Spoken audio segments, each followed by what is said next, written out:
Hey there, hope you're having an awesome day. So we have a brand new expansion coming out called Madness at the Darkmoon Faire, and with that we have 14 brand new cards as well. Before I do dive in and showcase what each card does, I do want to ask of you watching this video, is there any content you would like to see as the expansion does get released?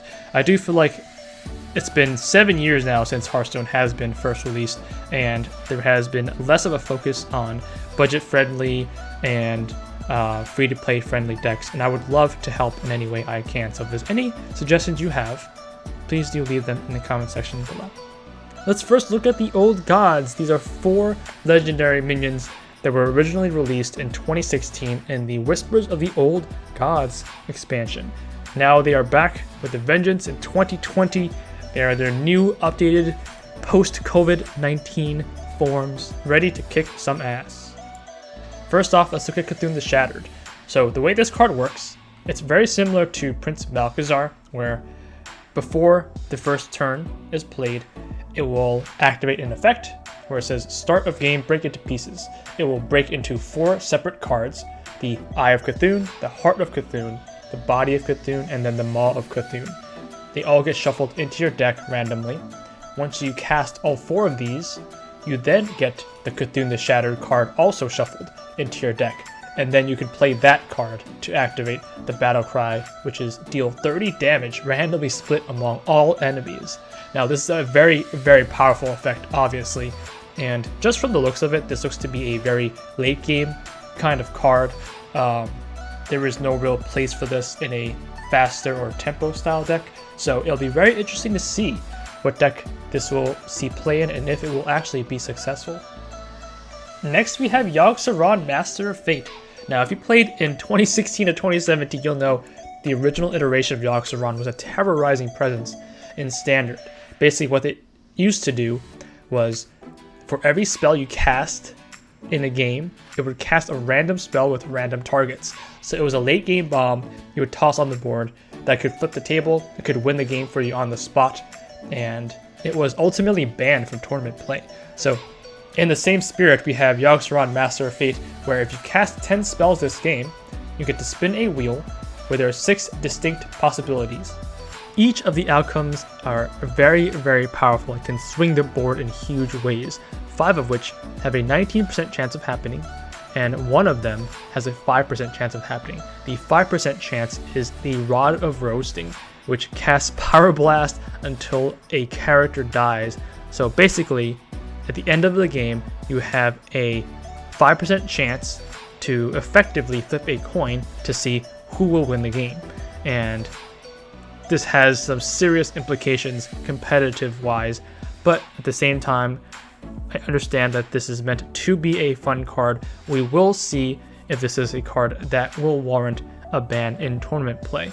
For anyone that just wants to experiment with decks and try different things out, this is definitely a card that people will build around. The next Old God we have returning for us is the Zoth, God of the Deep. Now the very first version of this card used to resurrect Death Rattle minions that died this game. This time around, it resurrects different minion types. So if you have a dragon that died, if you have a Murloc that died, all those will be resurrected. And based off the text, it appears it's a friendly minion of each minion type. So if you have multiple of a particular type, you'll only get 1 back. So right now, it's kind of hard to say whether this card will see play. We do need to have more cards revealed before we can jump to any conclusion. But now, out of all the Old Gods that are returning, the Zoth is the one that I'm most excited to try out, because there has not really been that many Menagerie style decks in the past. So depending on what cards come out, we're going to have a lot of fun experimenting with it. The last Old God we have returning is the Sarge the Defiler. So last time around in 2016, this card would summon a minion from your deck. This time around, it adds a copy of each corrupted card we've played this game to your hand, and then they cost 0 this turn. Corrupt is a brand new keyword being introduced with this expansion, and the way that Corrupt works is that you have to play a card that is higher cost than the one you're holding with that Corrupt ability. And once you do, that card with the Corrupt ability will be upgraded. And I'll show a few examples of this in just a few seconds, but Basically, what this card Disarage will do is that it will allow you to have a strong swing turn on turn 10. Once you play a couple of corrupt cards, you get them back, you get to play them for free. And so this is a card that I think may see some play as we see more cards come out with the corrupt keyword. Looking at a deck builder's perspective, I can imagine all 4 of these cards being played in late game style deck. None of these will be seeing any play in a mid-range or a aggro style deck because, of course, these are 10 mana cards. You're not going to see those in there.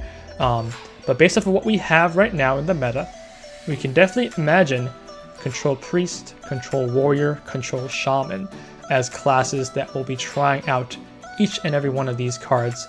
Obviously, other classes will try it as well, but I can definitely imagine it seeing the most success in those 3 archetypes. In addition to the 4 old gods that have been re-released, we have 3 new corrupt cards that are also been revealed, and each one of these does look quite promising. We have Fleethoof Pearltusk, which upgrades from a 5 mana 4/4 rush to a 5 mana 8/8 rush. We have Day of the Faire, which upgrades from a summon 3 Silverhand recruits to summon 5, and then Dunk Tank, which deals 2 additional damage to all enemy minions if you upgrade it. I think all 3 of these cards have a lot of potential. The one I think that will probably see the most play would actually be the Fleethoof Pearltusk, and the reason I think so is if we compare this card to another card that was released a few expansions ago called Faceless Corruptor, the stats are essentially the same. You have a 5 mana 8/8 instead of a 5 mana 4/4 spread across 2 bodies, so the stats line up. Now, this reason why I think this card may see the most play is because it is a beast. So decks that traditionally may not have beasts now have a card that they can resurrect with the N'Zoth, God of the Deep. And the key thing about corrupt cards is that once you corrupt them, if you revive them or get them back, they come back as a corrupted version. So once you unlock the corrupted version of Fleethoof, you revive with the 10 mana N'Zoth, it comes back as a 5 mana 8/8 rush. And that's not going to break the game by any means, but I do think it is powerful enough on its own to see a lot of play. The other 2 neutrals that have been revealed thus far are Silas Darkmoon and Darkmoon Rabbit. Now, for Silas Darkmoon, I have a separate video where I had an OTK Shaman with this card. Safe to say, this is going to be a very, very interesting card for quite some time. It is effectively a mind control if played properly. There are a lot of applications to this that right now we're just scratching the surface, but I am really excited to see how far this card goes. I wouldn't be surprised at some point this actually does see a nerf. This is a card where design implication wise, there are a lot of ways that this can potentially be abused in the future. But until we reach that point, it's going to be a lot of fun experimenting with it. So Darkmoon Rabbit, can you believe it? We finally have a 10 mana 1/1. We've had so many iterations of 1/1 cards with different mana costs, and we finally reached the pinnacle. We have a 10 mana 1/1. Has Rush, Poisonous, and a Cleave effect. So this is a card that can get a 3-for-1 or even a 4-for-1 ideally. It is a card that right now I can't really see it being played outside of maybe the Big Warrior archetype with Dimensional Ripper. Can you imagine getting 2 copies of this from your deck, killing the entire board, and still having cards left over? That sounds crazy. But regardless of that, I think this card may cost just a little too much. Again, there still are a lot of cards to be revealed, so my suspicions may be completely wrong and unfounded, but at the very least, this is a very interesting card. I think 10 mana cards are where you can get really spicy with effects, and this is definitely up there in spiciness. So, looking forward to seeing how this card will do, if it will see any actual play beyond the beginning experimentation. Last, we have 3 brand new cards for Druid: Kiri, Chosen of Elune, with Lunar Eclipse and Solar Eclipse, and 1 new card for Priest, Fortune Teller. Let's first start with Fortune Teller. Now, theoretically, this card can be a 5 mana 7/7 or 5 mana 8/8 taunt by turn 5 for Priest, but that is a best case scenario.